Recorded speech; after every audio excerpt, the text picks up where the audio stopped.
Hello, greetings from my home in Williamstown, Massachusetts.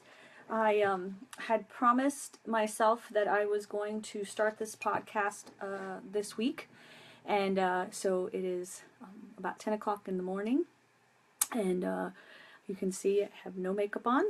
I just took my child to school, and I'm getting ready for work in a minute, and I thought it was very important that I start this as I promised myself this week. So this is going to be a podcast based on my blog, which is called 40 Freaky and Fabulous. And I'm very proud of my blog. I'm very proud of my book. And I can see some people joining, so welcome. And I really want to stress that this podcast is not going to be a bashing podcast or anything that is attempting to hurt anyone or label anyone, but it's based on 44 years of quite a story that I wrote down in this beautiful book that I'm very proud of, and I am promoting it with this, and I'll give a link for that after this, and I have a second part that's coming out. So today I really want to start off with a bang with sexism because I think it is so prominent still in our society. I'm not going to talk very much about politics right now, even though I'm really a very political person, because I believe it matters. It really matters, from our policy to what a progressive platform versus a conservative platform. And it's just one of those things that's very logical, and it makes a big difference. But what I want to talk about today is sexism, and how right now I have no makeup on. I am 44. When I was 14, I tried out for cheerleader, and I did it in the most awkward way possible. I fell on my head, and I have a lot of scars from a lot of things like that. My beauty was always the most important thing that I had learned, was the way to get me anywhere in life. And now I know that my brains and my brilliance and my bravery or bravado are even more important. And that's really what I want to do for young girls especially. I have nieces that are 15 years old. I have best friends that tell me that their children at 15, 16 are going through the same things that we went through 30 years ago. So it hasn't changed. I think it's gotten a bit better, but overall it hasn't changed. So I have to go to work here soon. I have to go serve. That's another story of why I'm not nursing anymore. But I really am excited about my second part of my book. I have a lot to say. I think I eloquently put it down. So I really want to just start off with that. The 40 Freaky and Fabulous blog was kind of based on the 30, Flirty, and Thriving from 13 going on 30, and I do believe that the 40 is the new 40, because I'm proud of being 40, and I'm proud of being 44, well into the decade, and only 6 years from being 50. So this is a very important part of my book, this next part, and I think it eloquently says what I'm trying to say. So we're going to get started here, and then I don't want to bore people or go on too long, because that's important for me, but this is my second part of my memoir. It's called Cinderella, the Church, and a Crazy Lady, and She Lived. So this is a very influential and very instrumental chapter in my book. Where the pretty little princesses had it made in politeness, niceness, and other ridiculously sweet attributes, they greatly lacked in actual intelligence. I don't mean to be rude. I know that we've already talked about the fact that those girls were very young and naive, but those gorgeous little beauties were not born as the sharpest knives in the drawer either. Or maybe they were, and as they grew up they learned to dumb themselves down. Remember, for a woman, beauty is much more desirable than brains after all. We've already talked about the fact that Cinderella actually thought she was going to that ball, like her stepmother promised, if she finished all of those absurdly massive chores that were assigned to her. Why did Cinderella think this? Was this her first rodeo? No, she knew how long it took to clean the tapestries alone. Plus, she had to do all the laundry for 4 people, clean all of the windows in an entire castle, and wash all of the floors. She also had to get her own dress ready before she was allowed to go to the ball. Now please, girl, Naive is simply not the word for this. Naivety is based on never having been exposed to the condition before and simply not knowing any better. Cinderella knew how abusive those other women in her house were.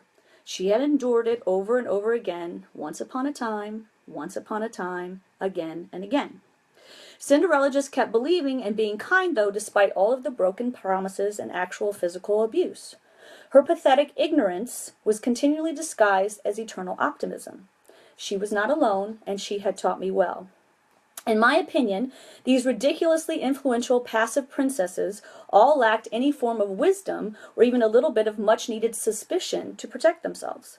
One could argue that they were clearly not taught how to protect themselves, and in fact they were all conditioned to simply absorb the abuse because that's just the way things were. I will point out that we can't just blame fairy tales, romantic movies, or sappy novels for pigeonholing girls into passive roles and the permissive acceptance of abuse. In several places of our society, we see this masterful molding of future frail women. We've already discussed how religion manipulates girls into thinking that they must be good little girls with gentle and quiet spirits who always stand by their men. Growing up, I also remember that even in school where we were supposed to learn how to successfully make it through this life, there were certain societal rules and the constant conditioning to these rules. For example, in the classroom, I constantly knew the answers to the teacher's questions, and I would repeatedly and instantly raise my hand to give the correct response. I was almost always scolded and told that I was too bossy. I was often strictly informed that I needed to learn how to conform to the rules in the classroom.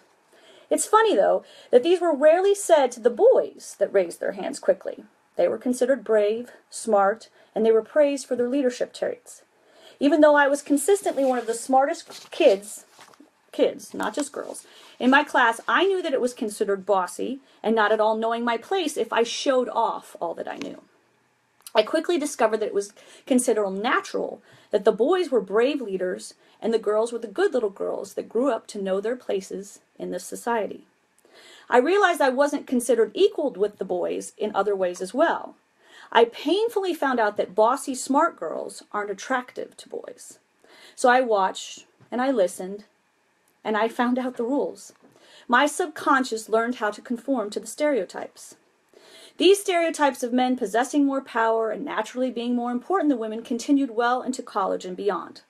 We've already discussed in the first part of this memoir that even after I made better grades than all of the men in my class, scored just as high or higher at advanced camp in Army ROTC, and I had the top numbers consistently for 4 years in all categories on the Order of Merit list for my class, I still wasn't considered worthy of leading my battalion in the same capacity as my male counterparts. As such, I was given the consolation prize of having to share the key leadership position of battalion commander with this guy who consistently scored second. I must ask, if I would have been the one to score second best, would he have been required to share the position with me as well?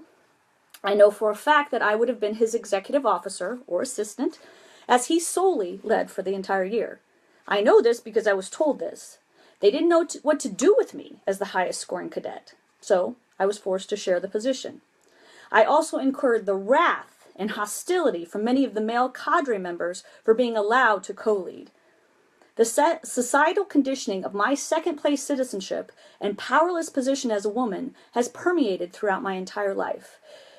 It doesn't take long for a woman to stop fighting the norm and to just go along with the way things are. For example, as my abusive situations at home and in my environment escalated during my childhood, I knew in my heart who was going to save me. I knew who was going to rescue me because I had heard, watched, and witnessed too many times to count those happily ever after endings. I knew that I couldn't trust or rely upon myself, of course, but hey, don't worry, he's coming. Hey, little girls who continue to hear, watch, and witness, make sure you learn from those good little girls, frail fairy tale females, and lost leading ladies. Just keep sucking it up and wishing away until he gets there to save you. Remember, little ladies, while you're waiting to be rescued, none the wiser, make sure to keep growing kinder, and in fact, easier to abuse. So how important is this argument? Why in the hell did I write this book? How vital is it to give women a real voice and empower them? I will step in here real quick and just say, I'm not going to go much into politics, But if it's ever more evident of my argument, it's right now what's happening with Hillary Clinton and Donald Trump.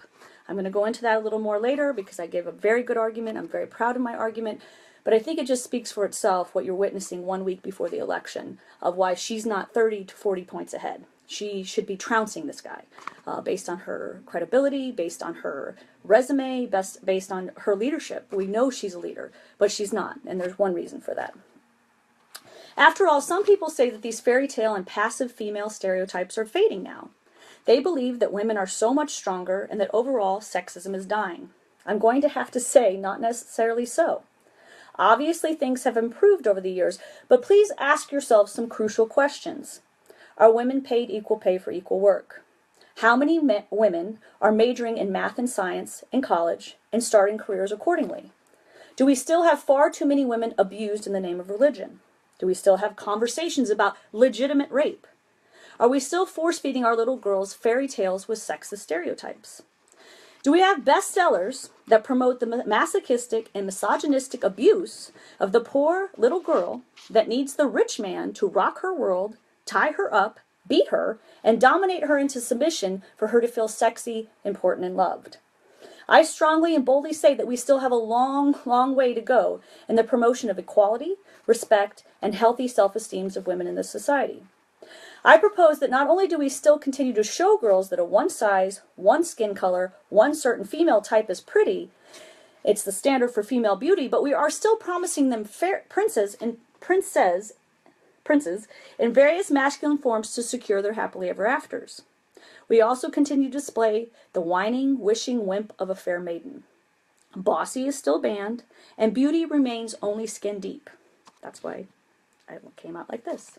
Because what's most beautiful about me is my brain. Smart girls aren't really sexy, and passiveness is still highly promoted. Let's look at a few modern examples. Let's start with Rapunzel. She's my favorite. Unfortunately, out of all the fairy tale girls, that poor wimp seemed to be the dumbest. She had the actual item at her disposal at all times to free her from her jail of a tower. Amazingly enough, she would let the evil witch come up every day climbing Rapunzel's own hair. And then, of course, she let the prince climb her ridiculously tough hair to come rescue her. Never ever in her years and years of being locked up in that tower did she actually think to tie her own long enough hair from the top of her tower, climb down that damn tower, and then cut the damn hair to be free once and for all. No, no, no, no, Jennifer. What are you promoting here? Are you actually suggesting that this young girl simply needed wisdom to rescue herself? Do you really think that it would have been wise to cut the one thing that made her truly beautiful, desirable, and in fact worthy of love? Where is the romance in that? Where are the predictable components of your necessary fairy tale? No, let her just sit there looking pretty while dreaming of him in that tower, letting the evil witch climb all over her, and while she's of course becoming nicer and nicer to her little lizard friend. Sweet, gentle, helpless Rapunzel. Eventually that manly man will arrive and all will be well. Besides, Rapunzel is an old fairy tale from when you were growing up, you sarcastic, bitter girl. We have better ones now that teach our girls how to be assertive. Wait, Tangled? The newest Disney version of Rapunzel just came out in 2010? Well, shit, that was just a few years ago. It was the same old story, you say? She stays up in that tower for too long, lets the evil witch climb all over her, and then finally the prince rescues her before she's 18, of course, by using her very own hair.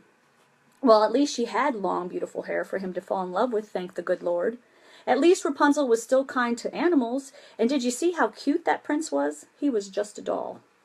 And also, you hypocrite, didn't you say that you married the man that had been walking all over you for years? Once again, remove the plank in your own eye before you judge anyone else, you hypocrite. Okay, well what about Frozen? Some may ask. There you go. We finally have a fairy tale with a strong foundation for our girls to build their self-esteems upon. Elsa didn't wait for a prince. A sister actually saved another sister in that movie. Kudos, kudos, kudos. Yes, yes, yes. What would we ever do without our Frozen to forever hang our hats upon as one of the only examples of a fairy tale with some feminist fortitude? But I must ask, where did they put the strong and bossy Elsa in the movie? They locked her up, because she was too powerful and showed too much promise with her powers. Then we have to hear over and over again about how she has to just let it go and never cry or feel again. That is certainly a great message from a mental health perspective on how to properly deal with your anger and sadness. Okay. Well, at least Anna doesn't marry the creepy prince, and she saves her sister, Elsa, in the end. Yes, yes. Awesome. How strong is Anna in this movie? Does she not need a man to help find her sister? She can't do much without him, can she? She bumbles and buffoons her way through the movie. So funny. Because after all, that simply hasn't been done before. But remember, she's at least nice to the little snowman sidekick. Once again, for our leading female character, ridiculous kindness is revered over resolving wisdom in our force-fed fairy tales. Well, at least the dude that saves her day was a commoner, and more realistic for the wishing, dreaming, and future women out there. You don't need an actual prince after all, but a rustic, assertive, and nice common man is still necessary. We can't have Anna figuring out how to save her sister all by herself, can we? Oh, and what size dresses are these girls wearing? Are waists still that small, for Christ's sake? Can't be the fairest maiden in the land or look good on that magazine cover for that matter if our girls aren't ridiculously and painfully thin and perfectly airbrushed. Lastly, this is my favorite part. For the non-fairy tale fans out there, I briefly bring these facts up.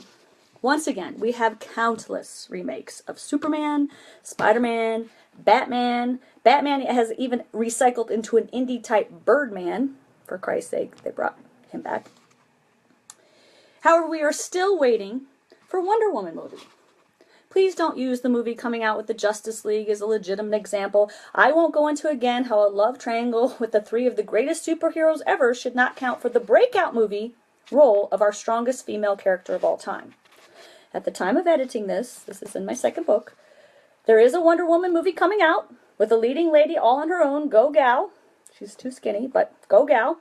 I anxiously await this, and it is long overdue. I hope it does Wonder Woman the justice that she deserves. We shall see. I'm almost done, I promise. If you continue to doubt my points, please look at recurring sexist female stereotypes in our modern-day video games, Victoria's Secret models, or even our most influential actresses.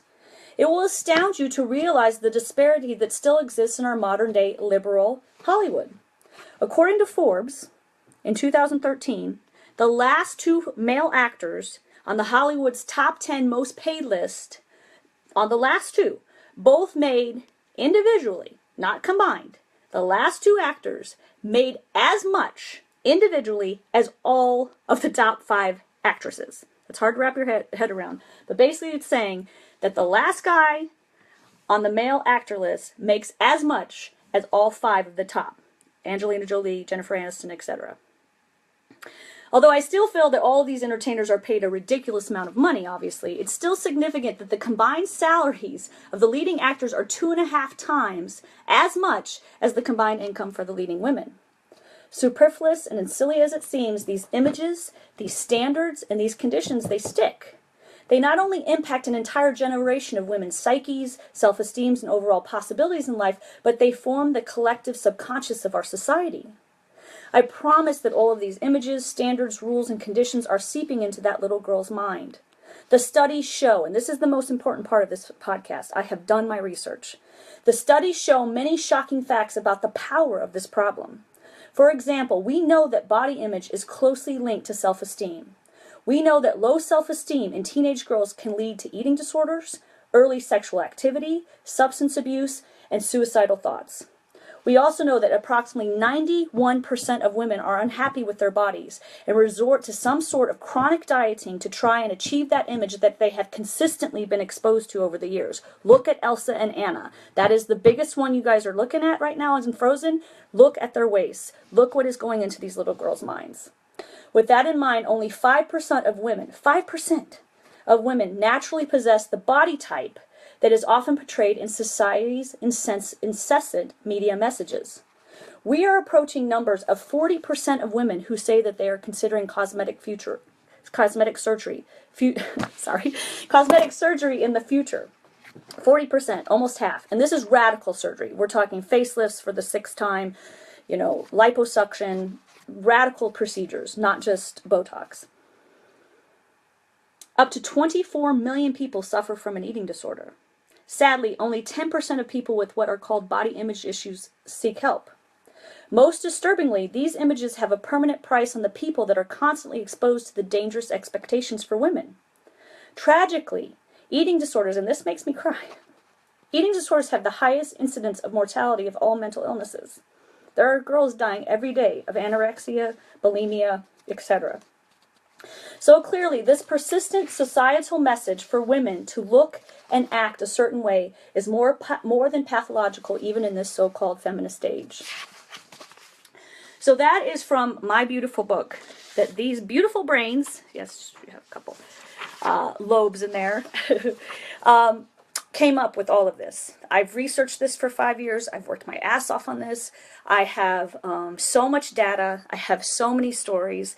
I was going to do one of the chapters today, and I will do that coming up, of how when I was 33 years old, my second husband looked at these eyebrows that I don't get professionally done, who has time for that, or money, and he started lifting them up like this. And I was trying to connect with him. I knew our marriage was failing. And I said, it's silent. I thought he was looking into my eyes and, trying to be loving. And finally I realized he was investigating my eyebrows at 33 to say that he didn't like them.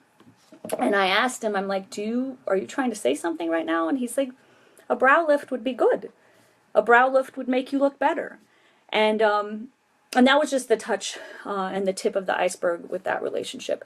So I believe in my points. I believe in what has happened in my last 44 years and why I am the way I am.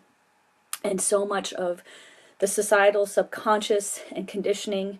And I care. I truly care with all of my heart and soul.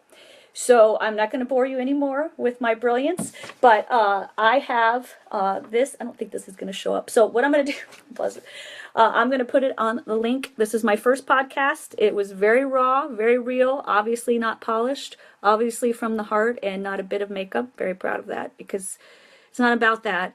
It's about the connection and the education and the empowerment of all people, not just women.